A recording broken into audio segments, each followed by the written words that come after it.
Om Swastiastu, apa kabar anak-anak? Semoga semua dalam keadaan sehat. Di video kita kali ini, kita akan membahas tentang sejarah perkembangan kebudayaan agama Hindu di Bali dan NTB.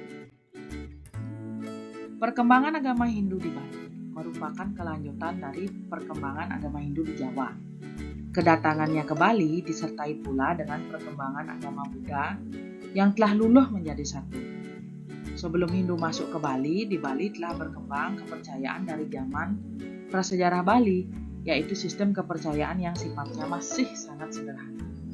Adapun kepercayaan tersebut adalah kepercayaan terhadap gunung sebagai alam arwah misalnya, karena dianggap sebagai tempat bersemayamnya roh nenek moyang. Penguburan dengan sarkofagus atau peti mati dengan kepala mengarah ke gunung dan kaki mengarah ke laut. Gunung dan laut melambangkan lelaki dan perempuan. Pertemuan kedua unsur inilah yang menciptakan kesuburan. Ada juga kepercayaan adanya alam nyata dan tidak nyata. Alam nyata adalah tempat hidup kita, alam tidak nyata adalah tempat kita tuju setelah kematian. Adanya kepercayaan kehidupan di alam lain setelah kematian, bahkan ada yang menjelma kembali atau lahir kembali, yang kita sebut dengan ajaran Punarmana. Percaya dengan roh nenek moyang yang dapat memberikan perlindungan kepada keturunan. Dalam Lontar Markandeya Purana, dikatakan pula bahwa agama Hindu kembali disebarkan oleh Resi Markandeya. Beliau datang ke Bali kira-kira abad ke-4 sampai 5 Masehi. Kedatangan pertama dengan 400 orang tidak berhasil, sedangkan kedatangan kedua dengan 200 orang berhasil setelah menanam pancadatu di lereng Gunung Tolangkir atau Gunung Agung yang kita kenal sekarang, tepatnya di Puro Basukihan Kompleks Puro Besakeh. Serta beliau juga merampas hutan, menjadikannya sawah yang diberi nama Sarwada atau Desa Taro. Sehingga di Puro Taro terdapat sebuah prasasti yang menceritakan tentang kebesaran jiwa seorang Resi Markandeya.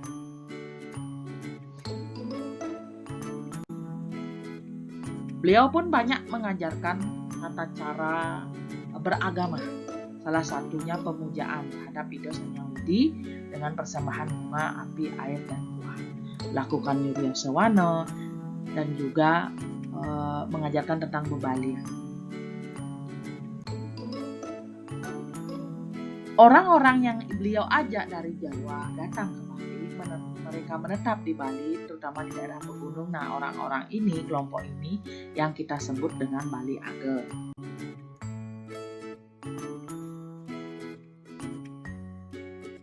Beliau juga mengajarkan tata cara membuat lingga dari kayu atau logam atau dari uang kepeng untuk perwujudan Tuhan.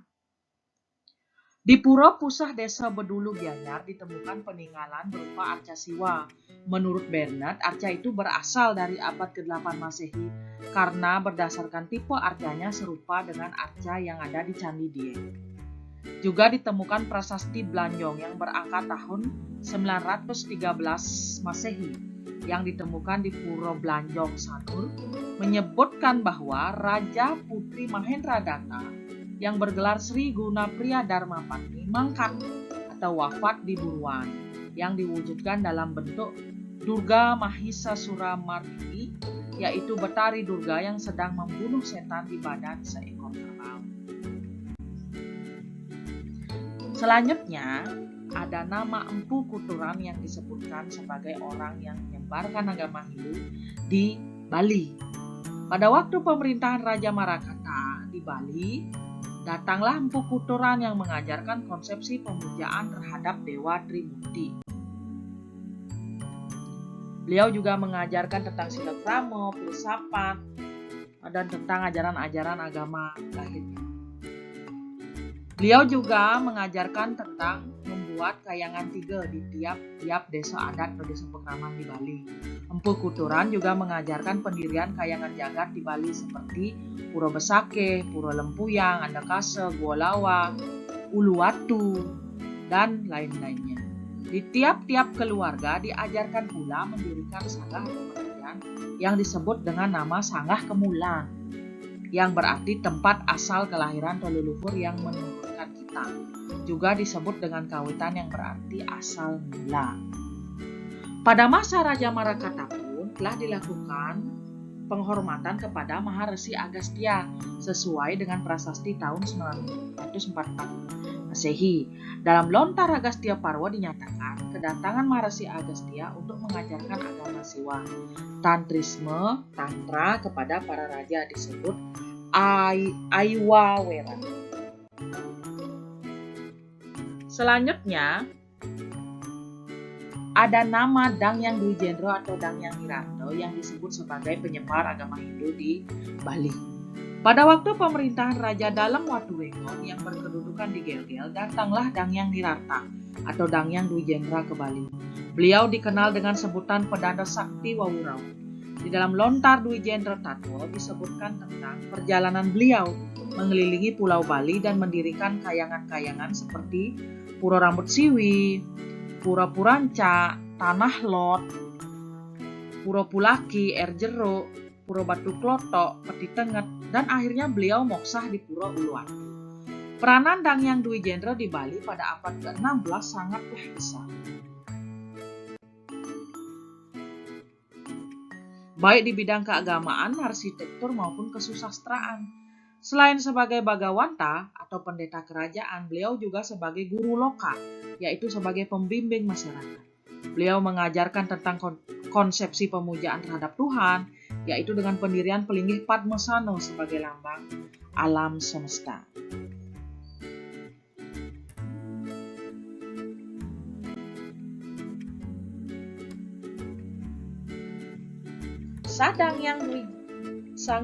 Dangyang Niranto melakukan Dharma Yatra ke NTB, beliau diberi julukan Pangeran Sangpa. Masyarakat Sumbawa menyebut beliau dengan nama Tuan Semeru.